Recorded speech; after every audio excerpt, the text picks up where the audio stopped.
We provide you the platform to turn your dreams into reality. Give wings to your aspirations with KR Mangalam University. 16 साल बाद देश में अब एक बार फिर से जनगणना होने जा रही है और पहली बार जातियों का कॉलम भी होगा। गृह मंत्रालय ने जनगणना के लिए नोटिफिकेशन जारी कर दी है। कैसे होगी जनगणना, आपका नंबर कब आएगा, देखिए जनगणना की डिटेल रिपोर्ट।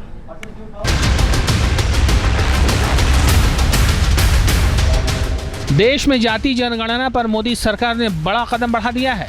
गृह मंत्रालय ने 2027 जनगणना के लिए अधिसूचना जारी कर दी है। पहली बार प्रश्नावली में जाति और समुदाय से जुड़े सवाल शामिल होंगे। इस बार सेंसस 2 फेज में पूरा किया जाएगा। पहले फेज में जम्मू कश्मीर, लद्दाख, हिमाचल और उत्तराखंड जैसे बर्फीले इलाके में 1 अक्टूबर 2026 तक जनगणना होगी, जबकि देश के बाकी हिस्सों में मार्च 2027 से सेंसस किया जाएगा। और सभी जनगणना के अंदर भी 2 चरण होंगे।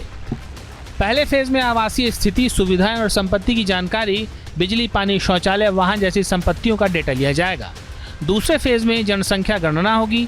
हर नागरिक की गिनती, सामाजिक, आर्थिक और सांस्कृतिक जानकारी, कर्मचारियों की नियुक्ति और ट्रेनिंग की जाएगी। अगर कांग्रेस के मन में कभी सच्चाई रही होती तो काका कालेलकर कमीशन की रिपोर्ट आने के बाद कांग्रेस ने कोई दूसरा कमीशन ही नहीं बनाया। ये तो देश में से कांग्रेस गई तब जनता पार्टी में मंडल आयोग का गठन हुआ, वरना तो कांग्रेस रही तो काका कालेलकर कमीशन की रिपोर्ट तो दबा दी गई थी।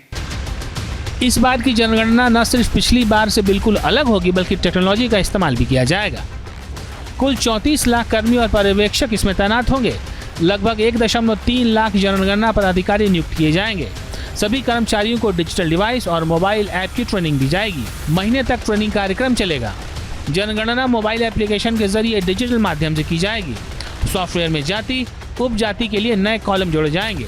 डेटा कलेक्शन और स्टोर पूरी तरह सिक्योर्ड सिस्टम होगा। जनगणना के लिए नोटिफिकेशन आते ही सियासी घमासान तेज हो गया है। एक ही झटके में विपक्ष के हाथ से बड़ा मुद्दा शिफ्ट हो गया, तो अब कांग्रेस और उसके सहयोगी दल सेंसस की देरी का मुद्दा उठाने लगे हैं। हालांकि बीजेपी कहती है कि इससे योजनाओं को जमीनी हकीकत के अनुसार डिजाइन किया जा सकेगा। उधर कांग्रेस के कर्नाटक मॉडल ऑफ कास्ट सर्वे वाली मांग पर सरकार की ओर से तगड़ा पलटवार हुआ है। केंद्रीय मंत्री भूपेंद्र यादव ने कहा कि संविधान के अनुच्छेद 82 और 330 के मुताबिक जनगणना के आंकड़ों के आधार पर न सिर्फ चुनावी परिसीमन होता है, बल्कि अनुसूचित जाति और जनजातियों के लिए भी सीट आरक्षण तय होता है। कांग्रेस का एजेंडा ही पिछड़ा विरोधी रहा है। वो इनका कर्नाटक का सर्वे तथाकथित उसको दर्शाता है।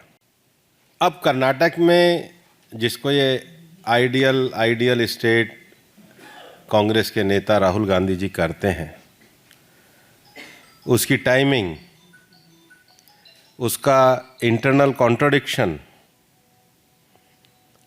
ये इस बात को दर्शाता है कि सोशल जस्टिस कांग्रेस के लिए दिखावा है, प्रतिबद्धता नहीं है। वो ये दिखाता है कि ओबीसी समाज को झांसे में लाना ये कांग्रेस की नीति है, न्याय देना उनका कार्य नहीं है। इंडिया गठबंधन के कई दलों ने भी सरकार की अधिसूचना पर सवाल उठाए हैं।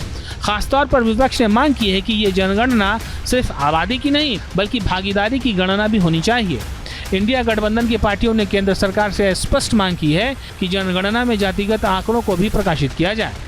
बिहार में नीतीश सरकार पहले ही जातीय सर्वे करा चुकी है और अब बिहार चुनाव से पहले केंद्र सरकार ने अधिसूचना जारी कर एक मास्टर स्ट्रोक चल दिया है।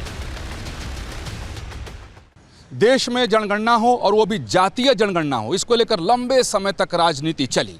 अब केंद्र सरकार ने अधिसूचना जारी कर दिया है और संदर्भ तिथि की घोषणा कर दी है। लेकिन विपक्ष की राजनीति की हवा निकालने के लिए सरकार ने एक अलग ढंग की तैयारी की है कि वो जाति तो पूछेगी लेकिन वर्ग नहीं। लिहाजा अब दूसरे तरह की राजनीति शुरू हो जाने की पूरी संभावना है। सहयोगी अजय सिंह के साथ विकास चंद्र, न्यूज़ नेशन, दिल्ली। जहां भक्ति है हर शब्द में, कथाओं में छुपे हैं दिव्य रहस्य और ज्योतिष देता है जीवन को दिशा। धर्म से जुड़ी हर बातों को जानने के लिए हमारे चैनल स्तुति को सब्सक्राइब करें। चैनल पर जाने के लिए इस लिंक पर क्लिक करें।